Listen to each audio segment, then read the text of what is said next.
Halloween is a night when we can embrace our inner creatures, trying on identities that might feel off limits to us the rest of the year, and take to the streets as whatever we want to be. That freedom has long been alluring for LGBTQ people of all ages, who use Halloween as a space to explore and play in the messiness of identity, so it's no wonder it has developed a reputation as the gay high holiday. But how exactly did Halloween become practically institutionalized as gay Christmas? There's a long tradition linking queer communities to Halloween. Putting aside the obvious queer kinship with the monstrous, Halloween has historically provided a space when gender deviance wasn't just allowed but celebrated. In the United States, where cities in every region of the country had laws prohibiting crossdressing by the 1960s, the holiday provided a rare moment of freedom for queers. It wasn't until the mid-1980s that courts across the United States began moving to end the criminalization of crossdressing.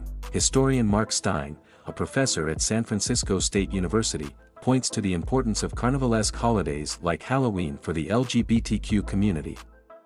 These are times when the social order is disrupted, allowing queer people and other marginalized groups to safely express nonconformity in public, without being perceived as a threat to the dominant social order. Halloween has long been a holiday where we celebrate alternative forms of expression. The reversal of ordinary social roles and social hierarchies, Stein tells them. So for any marginalized group, carnivalesque holidays, including Halloween, have long provided opportunities to at least temporarily assert the possibility of a different role in society. Halloween, Carnival, and Mardi Gras are all prime examples of where this dynamic comes into play. Indeed, queers have loved Halloween for much longer than we can even trace. A lack of widespread queer press prior to the mid-20th century makes it hard to pinpoint the exact origins of queer Halloween celebrations, but as early as 1935, Alfred Finney, a gay black man in Chicago, was throwing glamorous Halloween balls on the city's south side. These events attracted hundreds of attendees, according to the late journalist Monica Roberts, whose archival research into Finney's Halloween drag balls uncovered extensive coverage of the events in magazines like Ebony and Jet. The phrase gay Christmas itself goes back to the mid-19th century as well. According to Stein, it's thought to be an evolution of Bitches Christmas, a costumed celebration that originated in Philadelphia in the 1950s and 60s. Queer partiers would follow drag performers from gay bar to gay bar, forming an unofficial Halloween parade. Stein notes that due to racial segregation in mid-19th century Philadelphia, there were actually two Bitches Christmas events, one celebrated in the white part of town and another in a historically black neighborhood. This was not legal segregation, like the American South, this was more social-cultural segregation, that was very much alive and well in Philadelphia, Stein says. Noting that several black interviewees he talked with in writing his book City of Sisterly and Brotherly Loves felt cautious or anxious about participating in the gay nightlife in white neighborhoods during this time. The celebrations were eventually shut down in the early 60s by Police Commissioner Frank Rizzo in response to alleged rowdiness from the crowds, both gay and straight, who enjoyed the event, a case study in greater visibility leading to greater repression, as Stein phrases it. The crackdown on Bitches Christmas came as Philadelphia's LGBTQ communities saw more coverage in the press. While it was a relatively underground activity, it could be quietly tolerated, but when it became much bigger and better known, I think that created the conditions for that repression, the historian notes. Stein also points out that these celebrations weren't shut down because they violated crossdressing laws, but rather due to business regulations pertaining to drag contests that were held by bars. The thing about queer legal repression is it has often relied on laws and ordinances and statutes that are not directly relevant but are available for use, Stein says. This line of logic hasn't gone anywhere. Notably, today's anti-drag laws often rely on vaguely worded obscenity laws and language around protecting minors as a smokescreen for targeting trans people. Many, in fact, avoid even using the word drag. Bitches Christmas may not have lived long, but in the 70s and 80s, queer-oriented Halloween celebrations began to crop up in other major cities. New York's Greenwich Village Halloween Parade kicked off in 1973.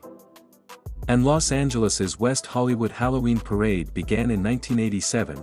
The Greenwich Village Halloween Parade has its own rich queer history, and Gene Fleming has seen it all. As the parade's artistic and producing director for 43 years, the longtime New York City resident has been with the event since its beginnings. Alongside her friend, the late puppeteer Ralph Lee, Fleming shepherded the parade through times of both sorrow and joy, overseeing its evolution from an informal neighborhood celebration into a massive event and staple of the local community. The gay community started jumping on the parade because it was the night when you could be anything you wanted to be, you could be out, and that wasn't so easy back then, Fleming tells them. That's what I've always loved about the parade, the freedom to be who you are or who you want to be in your imagination. Fleming remembers speaking with one closeted gay mother who desperately wanted to come to the parade but was terrified of being photographed, which could potentially lead to her husband and community back home in Michigan finding out that she was queer. Negotiating that with her, trying to figure out how she could come and be who she authentically was, without fear of being outed. That's the kind of detail I get into, Fleming says. It's such an opportunity to help people be who they want to be. As Pride celebrations began to pick up steam in the 80s, the AIDS crisis was also reaching a fever pitch. Fleming notes that the parade became less and less of an explicitly queer celebration as activists and groups began to put their energy into June events. But the parade very much remains a queer space to this day. As it celebrates its 50th birthday this year, Fleming says the celebration will include a tribute to every contributor to the Halloween parade who has passed away, a list replete with local queer icons, as the Lou Reed song Halloween Parade famously documents. I knew every single one of those people, Fleming says. She remembers everyone from the Jesus people to the mayor of Christopher Street making an appearance. San Francisco's queer Halloween celebrations also began in the 1970s in a similarly impromptu fashion, as the San Francisco Chronicle documented. While originally celebrated on Polk Street in the city's downtown, the party shifted to the gay Castro District neighborhood in the 1980s, though it officially shut down in 2006 after years of escalating violence surrounding the event culminated in a shooting that left 9 injured. Mark Klein helped organize the Castro Halloween celebration as a member of the Sisters of Perpetual Indulgence, a San Francisco-based group of activist drag nuns, who took over organizing the celebration in the early 90s as a way to fundraise for charitable causes.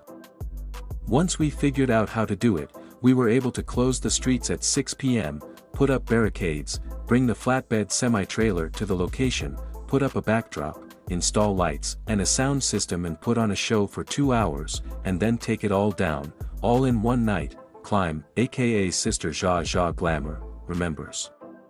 And it was a fantastic show. It really was. The celebrations drew crowds to the streets of the Castro for costume contests, drag performances, concerts, and at times even fireworks. But unfortunately, as with many queer celebrations, the specter of violence hung over the event. It just got to the point that it was too dangerous to be out there, Klein says. Citing instances of costumed partiers bringing weapons as a part of their outfits. Other reports from the time also noted instances of anti-queer violence, sometimes directed at the sisters themselves. Some sisters themselves were getting attacked or threatened, so we said, well, if they're coming for us specifically, and we're the hosts, I'm not participating anymore. But for every bacchanal that's been shut down over the years, more have emerged to replace it. These days, if you're looking for a queer Halloween party, you don't need to go any farther than your nearest gay bar, and cities like Chicago, San Diego, and Provincetown continue to host larger explicitly queer events. Sitting at the center of this chaos, as she does, Fleming says it's the joy of everyone coming together, whether queer or straight or otherwise, that keeps her coming back year after year. It's not homogeneous, it's everybody, she says. The idea is to create a sort of utopia for one night where everybody gets along and we can all walk down the same street together, and not just be who we are, but who we want to be, you know. And what could be queerer than that? Thank you for watching.